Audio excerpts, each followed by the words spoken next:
Hey, I'm Allison here, and welcome to Little Left of Center, the podcast that interviews culture changers that are reshaping our world and breaking new ground. My guest today is Victor Tiffany. He is a political organizer and activist for Bernie Sanders and one of the co-founders of the Bernie or Bust 2020 campaign. I was particularly interested in how you move a community in such a divided political climate and one that is very confusing. And also, how do you fend off the trolls in social media? Victor has an interesting perspective I know you'll be curious to learn more about. Please enjoy. Well, we can get started. And first of all, I thank you so much for taking a few minutes with me. It was interesting. I'm not sure if you're familiar, but my podcast, Little Left of Center, is not a political podcast, but it is designed to explore and to talk to people who are culture changers. And one of the reasons why I started this podcast was kind of born of frustration from the political climate, of feeling like I didn't know how to start, how to move a community, or how could my contributions make a difference. So it kind of was born out of the political climate, but really translated into anything of finding people of how do you move a community. And so I did a lot of studying on you and have so many questions.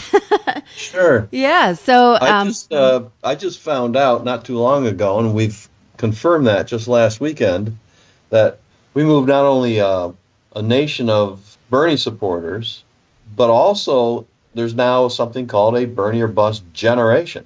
Tell me more. It was a essay contest winner published in the New York Times, 17-year-old who will be voting next year for the first time, and she didn't elaborate. She just referred to herself as a member of the Bernie or Bust generation, which made my eyes kind of pop out of my head. You're making a difference. And I think it's such a vitriolic political climate. And I'm curious, as somebody who has co-founded the Bernie or Bust and Citizens Against Plutocracy, I had to look up what plutocracy meant and revolt against plutocracy, that you have been an activist for a long time and are an author and co-founded the Bernie or Bust 2016 campaign and now 2.0 or 2020. So I'd love to hear a little more about your background and why you. Sure. As we wrote the book, Bernie or Bust Pioneers of Electoral Revolt, and I got to chapter 11, the what's next chapter, I had to come up with the decision as whether we were actually going to do this or not again. And a lot of that chapter, or some of that chapter, is the transcription of our conversation as to whether we were going to do Bernie or Bust again, or some sort of leverage. I didn't know if Bernie was going to run again, but we could do something again.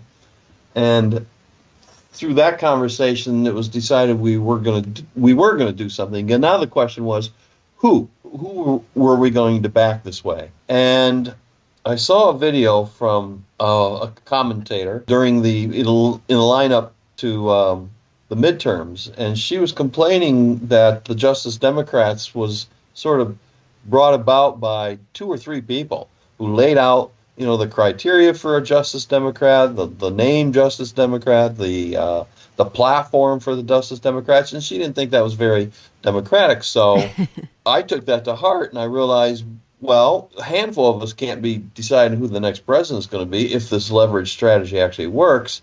So we put the whole thing open to all of our subscribers of our newsletter, at the time about 47,000 subscribers, people who took the Bernie or Bust pledge last time, and asked them, is it going to be Bernie or Bust, or maybe we should do Tulsi or trash the Democratic Party, Andrew or screw the Democratic Party, Brown or down with the Democratic Party, Warren or war on the Democratic Party. And around 70% of those people, not surprisingly, chose Bernie or Bust again. So that's basically how that came about for round two. And tell me about your background. So you've got an MA in social sciences. You have an activist background. Tell me more about how this came about for you as somebody who is a political organizer. Sure. Well, we were active in the move to amend effort to overturn the Citizens United v. FEC decision that gave corporations the freedom to essentially buy our elections. It's a cynical way of putting it, but that's the upshot. And I was active at the state level here in New York in that, and I was also a commentator on a website called the Amendment Gazette. We would, go after the people who were the right-wing commentators around the country who would denounce our activities, and we would look at them and debunk their or disassemble their arguments against us. And during the course of 2014, there was a study that came out by Gillums and Page looking at 30 years of how laws are passed and who's behind those laws and functioning or dysfunctioning of American democracy. And they came to the conclusion that it's not a democratic order, that basically we get the laws that the plutocrats want, that the wealthy few who sort of run the government get what they want and the rest of us get crumbs, if that. And then I'm a pretty consistent reader of Chris Hedges on Truthdig. And between those two things, those two sort of bodies of literature, I came to the conclusion that we're not going to get an amendment. We're not going to get any progressive legislation. We're not going to get Medicare for all. We're not going to get campaign finance reform. We're not going to get anything that people want unless there's a revolution. So sometime in 2014, I realized that the country needs a revolution. And on New Year's Day 2015, I published on the Amendment Gazette, Standing on the Edge of the Next American Revolution, which is no longer available online, but it is essentially chapter 1 of our book, explaining why the United States needs a revolution. So that's sort of how I got turned around from just a normal political activist into a revolutionary. Yeah, and for those that support Bernie, he has reached a passionate, almost cult-like following. I mean, people really have gotten behind him. It's almost like a religious figure. Why Bernie? Why does Bernie align with your ideology? How did that come about for you as well? Well, I've always been a progressive. I have not always been a Democrat. I've, jumped around on parties, and that's kind of the approach that we continue with in terms of political leverage. We'll register we'll register Democrat and vote in the primaries and try to get someone like Bernie Sanders the nomination. And if it doesn't work, we'll Dem exit and become a Green or a member of the Socialist Party or any other progressive party and try to help get them elected. So it was just a process that sort of unfolded naturally. And as somebody who is involved in this, tell me the difference between progressive and liberal and Democrat. Sure. So there's small d and capital D. Small d Democrat, which I am in a sort of radical way to the whole idea of revolt against plutocracies. We have a proposal for comprehensive campaign finance reform that would legalize democratic order in the United States so that people couldn't use their wealth to influence elections. We would all have equal contributions to candidates, to political parties, and political action committees. So Democrat is just either a party designation or hopefully everyone in the country is a Democrat and nobody prefers dictatorship. As far as progressive and liberals will accept a lot less regulation for corporate behavior. Progressives have an understanding that there's something wrong, terribly wrong in this country in the amount of influence that corporations have in our whole political system. In fact, Chris Hedges makes it a point to argue that we are in a corporate state. And this happened actually before the Citizens United v. FEC decision. And we don't have a democratic order. We have an order that the corporations want us to have. And there's a sneaky sort of almost hidden process underway over the last 30, 40 years where the actual whole the ruling philosophy, the political philosophy of the ruling class has become not liberal, which is what it was much of American history, but what's called neoliberal. And there's a very specific agenda for the neoliberals. And there's a huge distinction between neoliberals and progressives. The neoliberals basically accept corporate governance and try to play identity politics to get little incremental changes here and there. And progressives see this whole process of corporate governance as a threat to the American way, to the American Republic, and really want to put their thumb down on corporate power and take power away from them, since they have usurped so much power. And this has been done largely through so-called free trade agreements. Free trade agreements these days are not your grandfather and my grandfather's free trade. Back then, free trade was defined as low tariffs or no tariffs and a prohibition against government manipulation of currency value. That was it. That was free trade. Modern free trade is really a threat to the American worker. It's a threat to the environment. It's a threat to democratic order and democratic power, in part because they use what's called investor-state dispute settlement chapters. I don't want to get too boring here, but basically they function as a kind of legalized corporate protection racket. You know what a criminal protection racket is. The criminals go up to a business owner and say, your building's going to be burned down this Saturday, but we'll protect you for 100 hours a week. We'll make sure these guys don't burn your building down, even though they're the ones who are burning the building down. And that's a criminal protection racket. And these investor-state dispute settlement tribunals are extrajudicial mechanisms by which corporations can sue the government, because the government has the gall to protect the water, to protect the air, to protect property rights of owners, property owners, and so forth. It's a very malicious and malignant trade regime that's gone way past the mechanisms of trade and into every aspect of economic life there is. Even the way we consume under neoliberalism, it's hyper consumerism. There's nothing that's to be appreciated in its natural state. Everything is to be transformed into a product or a service, bought and sold. We're in a very dangerous time, in large part because this political philosophy, even though it's the philosophy of Democrats and Republicans alike, isn't really well understood by very many Americans. And part of our goal in writing Bernie or Bust, Pioneers of Electoral Revolt is to expose this political philosophy and help people understand the various characteristics of neoliberalism. Yeah, I appreciate you explaining that for me. And I think it's, people really run a spectrum between Republican, Democrat, liberal, people that are actively involved, people that are passively involved, people that don't care, and people that just don't want to hear it. It's become so ugly out there.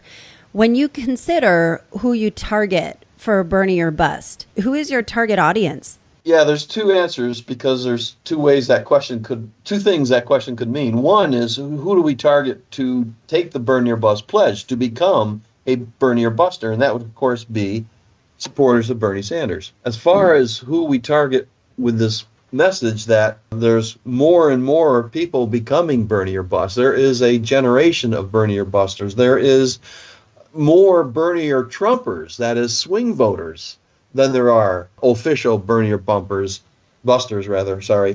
And then the Democratic Socialists of America have passed a Bernie or Bust resolution at their national committee meeting a few weekends back. So there's all kinds of reasons why Bernie Sanders isn't just the strongest, the most electable candidate. People think he's centrist. A lot of Democrats think he's unelectable because he's a democratic socialist. But in fact, he's the most electable because he's a democratic socialist, partly because of the Bernie or Bust groups, and we're anywhere from 100,000 to 1 million. We haven't quantified the Bernie or Bust generation yet, but we know they're out there, at least in pockets around the country, and it's also people who are currently in college, people who saw what the DNC did to Bernie Sanders last time around, don't want anything to do with this political party if it isn't Bernie Sanders.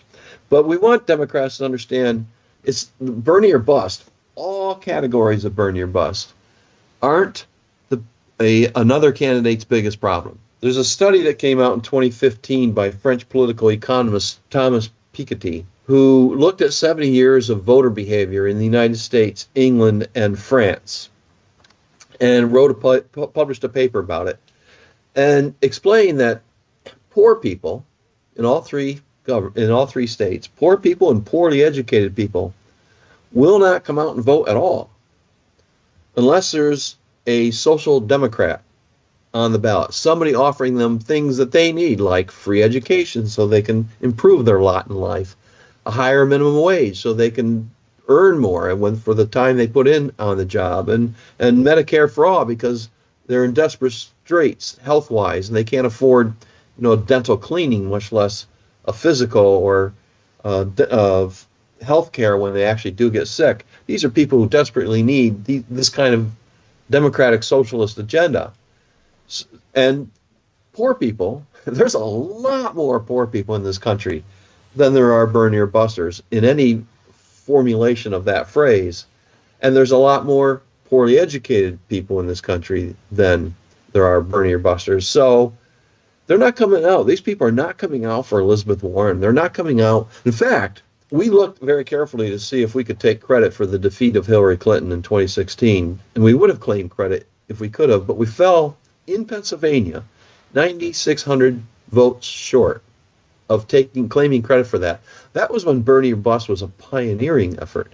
This time around, there were people writing about Bernie or Bust before we even launched Bernie or Bust 2.0. There's a Bernie or Bust resolution by the DSA. There's a Bernie or Bust generation.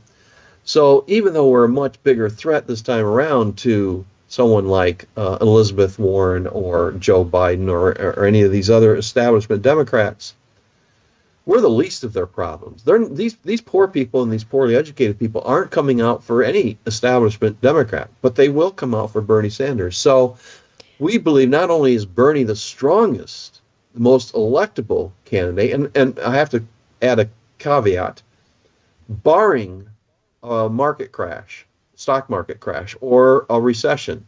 Under those conditions, Bernie may be the only challenger who can actually defeat Donald Trump, regardless of what the polls are saying right now. Because remember, the polls were saying the day before the election in 2016 that Hillary Clinton was going to be the next president. So we just don't trust what these early polls are saying right now, especially showing Joe Biden.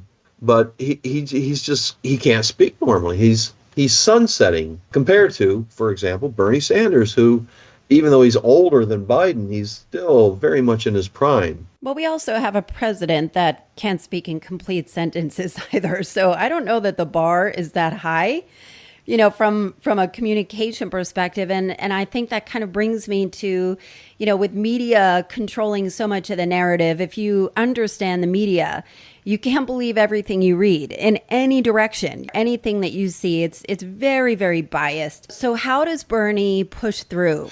How does he get through when so much, like, people are crushed with media, whether it's social media, whether it's mainstream news, whether it's, New York Times or Washington Post or whatever it is? How does Bernie push through that, and how do you help? Yeah, that's a good question. He's pushing through that exactly the same way that he's actually getting these poor people and poorly educated people identified, registered on a list, and then registered to vote, and then probably transported to the polling place if they needed to be. And I'm talking about Bernie's 1.1 million volunteer army. They're the ones who are going to be getting the word out to friends and relatives. In fact, a lot of people were swayed in 2016 by Bernie's volunteers emailing their parents, emailing their grandparents, emailing friends and family, and telling guys the real deal. He's not just another Obama who's going to campaign like a progressive and govern like a moderate Republican. He's the real deal. He is a genuine progressive. So he's got this army to do that. He's got his own media channels at this point. And then we're also helping him by conveying not just the Bernie or Bust message, but this whole electability message. We have a video that we're going to be improving upon in the coming months on our website, BernieOrBust.info. Originally, that was set up to help promote and sell Bernie or Bust Pioneers of Electoral Revolt. And we have bumper stickers we're selling. We're hoping to have thousands of bumper stickers around the country that say BernieOrBust.info, pointing people to this website. And we realized we're not using this website to the full capacity if we don't use it to do exactly what you're alluding to here, which is help make the case that Bernie Sanders is the most electable candidate. You're not going to hear on CNN or MSNBC, or read in the Washington Post, which is very anti-Bernie, or the New York Times, which is also pro-establishment. The legacy corporate media is not going to convey these categories of voters who will not back another establishment Democrat. You're just not going to hear this analysis. So we decided. So what do you deem as trustworthy news sources? Like, how do you get your news? Yeah, it's another part of our book is to list trustworthy news sources. So I use Tim Black as a reliable news source. I use the comedian. Actually, there's two comedians who are very good sources of progressive news and information. There's Lee Camp and his Redacted Tonight. And then, of course, there's the Jimmy Dore YouTube channel, which is very funny and very enlightening. That's really how you change a culture, by the way, yes, is through art. And in a lot of cases, from a political perspective, comedy is what's able to turn things around and allow people to internalize it in a way that's going to, help them form an opinion that that has perspective. Because it's hard to form otherwise, because we're inundated with messaging. So kind of trying to figure out how to discern how you kind of filter through the BS. I think the other thing that I was especially interested to speak to you about is you guys have an army of people that your job is to educate and kind of help people understand. But there are a lot of trolls out there. You guys are on social, you have blogs and commentary in the website, and a lot of channels that you do that. How do you know when to engage to either correct somebody or when somebody is just a troll? How do you discern the best way to educate instead of just getting into stupid wars that aren't going to go anywhere, for people that aren't really looking to get changed or educated, Right. Well, we use our website a lot, or I should say websites. We have two now. The original Burn Your Bust was a free blog, and then our burnyyourbust.info website. And the answer, I'll give you one very specific answer, which is on Twitter, we just do a search of hashtag Burn Your Bust. And that gives us a whole array of people. Maybe they're just, using Burn Your Bust as a slogan. And we can recruit them to take the pledge. And maybe they're critical of Burn Your Bust. And these are actually the most important people we reach out to. One thing we stress as a committee, and Revolt Against Plutocracy is a committee of currently 3 people, is to kill them with kindness, is to be nice. We're firm in our position that it's going to be Bernie or we're voting third party. But not to be angry about it, not to be a bully about it, not to be calling people names or calling people stupid or anything like that. It's hard. We try to kill them It's with hard kindness. to weed through that. Yeah. So that's one way. We just go down, and there's tons and tons of people using that hashtag. Go to the Bernie or Bust search result on Twitter, and there's about 10 tweets per hour using Bernie or Bust. People who support Elizabeth Warren will back Joe Biden. They will back Bernie Sanders, and so forth. So, and we make the distinction that, hey, our or bust option last time was Jill Stein. And our plan B this time, if Bernie Sanders were to get sick and drop out for any reason, our plan B is Tulsi Gabbard, Tulsi or trash the Democratic Party. We'll just seamlessly slide over if for any reason he drops out. We are leverage activists, and this whole idea of leverage was pioneering last time around, and so it's still something people have a hard time wrapping their heads around, and they misconstrue what we're doing. First of all, they blame us for Donald Trump, and as I indicated earlier in our conversation, we fell about 600 or 9,600 votes shy of claiming credit last time for Hillary Clinton's defeat. People use the language of lesser evil. We talk about dangerous candidates, and we saw and still make the case that Hillary Clinton, as dangerous as Trump is, Hillary Clinton was even more dangerous. So that's one of the things that we try to lighten people on, that these establishment Democrats are coming at us. They're coming at Trump from his right in foreign policy. They don't like the fact that he gets along with Vladimir Putin or the chairman of the Communist Party in North Korea. We think that's right-wing and dangerous. And they have these stupid trade agreements. Remember, the Trans-Pacific Partnership, which would have been this fundamental transformation of the United States from a democratic order to a corporate order, that was being pushed by Barack Obama, a Democrat. So we're trying to make the case that the people who are critical of Bernie or bust into realizing, A, we need a revolution in this country. We need a revolution in order to establish a democratic system of campaign finance. We need a revolution, a green revolution, in order to transform the energy sector into a green energy sector. And that alone is the best reason to reject all the rest of the Democrats and to make sure that Bernie Sanders replaces Donald Trump. And it's a matter of emergency. This is an existential crisis, and we're nearing a tipping point.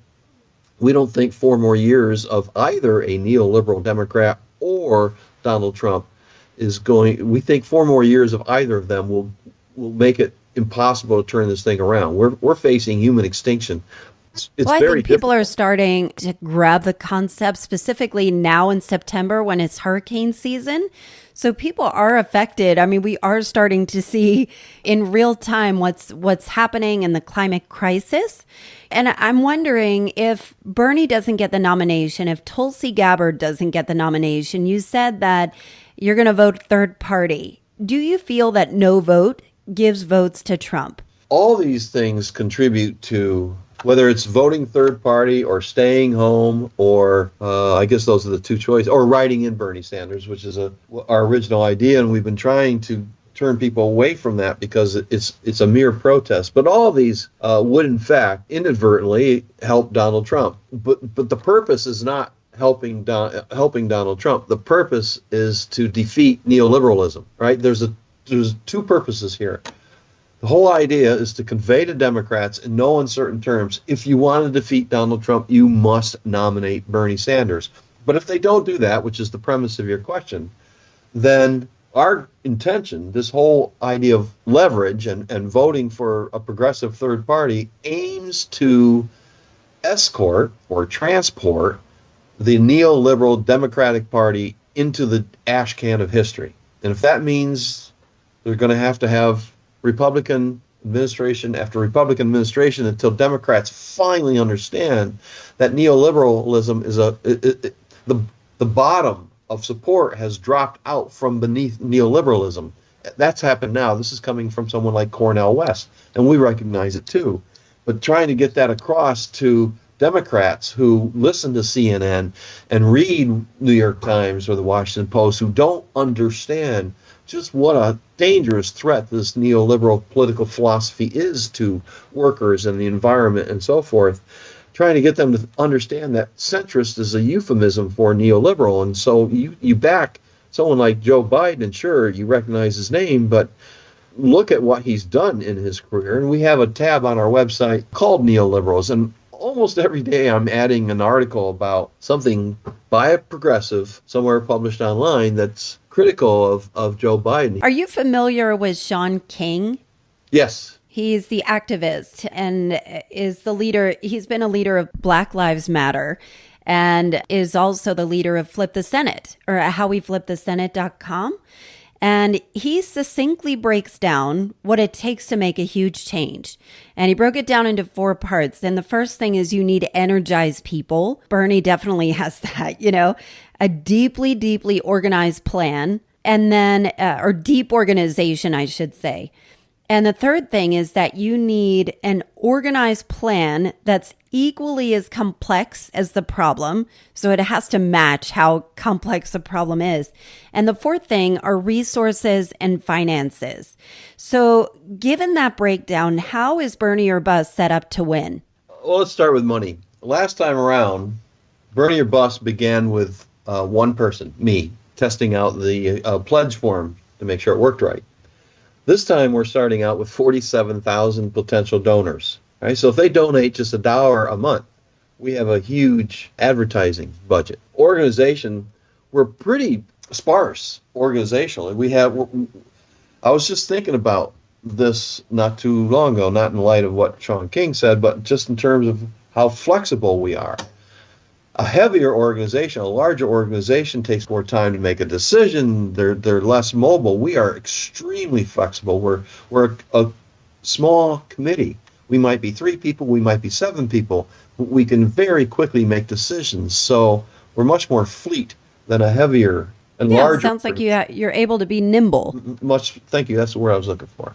And as far as the plan matching the complexity, again, last time maybe we didn't have the plan to match the complexity. We had a very straightforward approach. We had no book that described what we were doing, and we had no offline presence at all. This time, we have greater complexity because we have more candidates. Last time it was Bernie or Hillary Clinton. This time, we have progressives in Tulsi and Bernie, and we have the establishment in all the rest. And we didn't draw that line, by the way. They did in 2016 when they backed either Bernie Sanders or Hillary Clinton. That line was drawn by the candidates.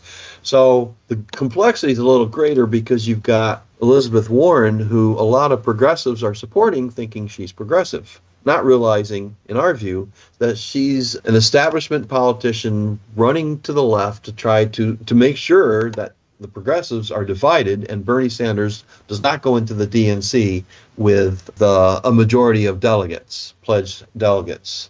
So that's part of the complexity. Now, how does our plan address this?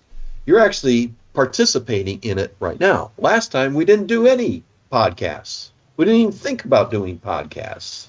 I spent most of this period of time 4 years ago looking for someone to be a spokesperson because I didn't want to be a spokesperson. I wanted to stay behind the scenes. I wanted to, I had enough to do just organizing the data coming in and operating the website. And of course, I have a full-time job on top of everything I do. And I'm the family cook. I mean, there's a lot on my plate. No one else has written the book on electoral leverage. For starters, there's probably no one who knows the subject better than I do. So this time we are going after podcasts. Part of the problem with legacy media isn't false news. They don't lie, and if they do make mistakes, they usually correct the mistakes. The problem with legacy media, corporate media, is what they don't say, what they don't cover. So, and people have to go out to other sources like podcasts such as your own or Jimmy Dore or Tim Black to get news that they just don't hear on legacy corporate media. But the idea is to have an offline presence this time, and that's why we're encouraging people to go to burnyorbust.info where they can get one of our bumper stickers, which points people to that website where we make the case that Bernie Sanders is easily the most electable candidate, not despite his democratic socialism, but because of his democratic socialism and because of the Bernie or Bust strategy and because of the whole generation. I don't want to say whole generation, but pockets of a new generation that are Bernie or Bust, plus the poor people and poorly educated people. So we have a much more complex approach toward reaching Democrats, mainstream Democrats, people driving down the road. What's that bumper sticker say? Oh, burnyorbust.info. And maybe they'll get home and remember to look at it. I better find out about these people and see what they're saying. So we just have a much more integrated and complex approach this time around. And Bernie does too in his campaign. He's got Bernie app, which is used by his volunteers. 1.1 million volunteers are basically getting people registered. He's building his own voter database. And that's how they're reaching out and, they're going door to door. They're finding these poor people who don't want to vote, who don't believe in voting, convincing them that Bernie's different, that he's leading a political revolution that will do things for poor people that a candidate like Joe Biden will never do. So he's got greater complexity in his approach this time around as we do. So if it's ever going to work, it's going to be 2020. And if it doesn't work, it's going to be a disaster for the entire world. I do think there is disaster could be very well be imminent. And I'm wondering, have you met Bernie Sanders before? No, I've never met him. Has he ever talked about Bernie or bust? No, he was asked by Jake Tapper just before the California primaries in 2016 about Bernie or bust. Sunday morning before the California and New Jersey primaries, and Bernie's reply was, well, if I don't get the nomination, and at that point it didn't look very promising, it's up to Hillary to convince these people that she's worthy of their support. I don't think he really understood the depth of our commitment to revolution. That's really what this is about. Our disdain at that point and ongoing for not just Hillary Clinton, that personalizes it, but for neoliberals in general, whether it's Barack Obama, Joe Biden, Hillary Clinton, Bill Clinton, Kamala Harris, Cory Booker. These are just dangerous people who should be Republicans. And the only reason they're not is they have different positions around the whole approach toward identity politics. You know, they're supporting of gay marriage and conservatives are not. They are opposing prayer in school and conservatives are not. So there's these, you would think that the Democrat and Republican parties are vastly different because of their differences around identity politics. But in fact, when it comes to, and this is before Trump came along and really disrupted what the Republicans stood for, when it comes to Wall Street policies and business policies, they're one party. They're a political duopoly. So Bernie or bust really represents a revolution without an on-off switch. Bernie's political revolution does have an on-off switch. If he doesn't get the nomination, his little revolution gets turned off, and all of a sudden he serves as sheepdog, herding progressives into the neoliberal party fold. He'll tell us, oh, we have to support Joe Biden or whoever the DNC chooses in their smoke-filled rooms. Our goal is to convince them before that happens that that's exactly what's going to happen. Trump will be reelected if it's not Bernie.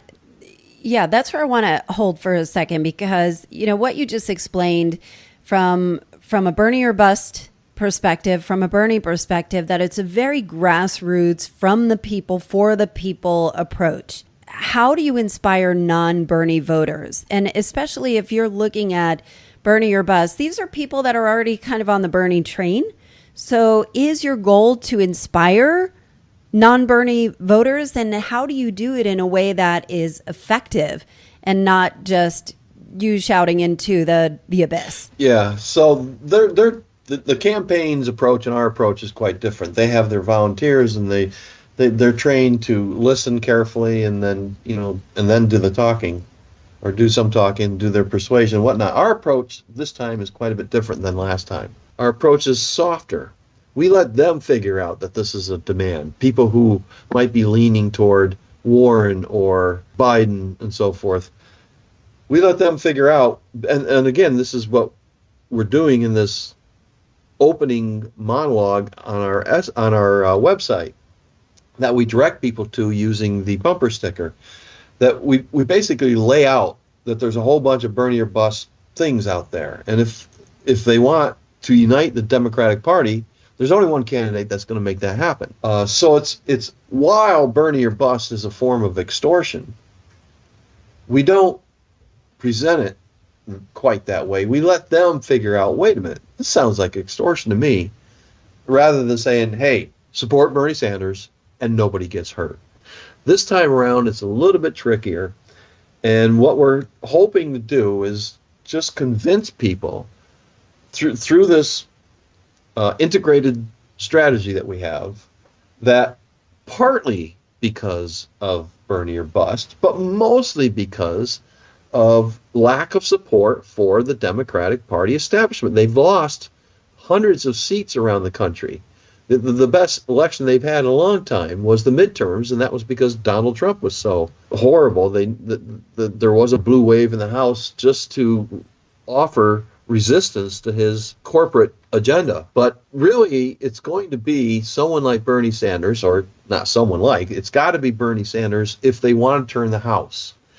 Only Bernie Sanders is going to bring these poor people and the Bernie or busters into the election process behind the Democrat, which means only Bernie Sanders is going to have long coattails.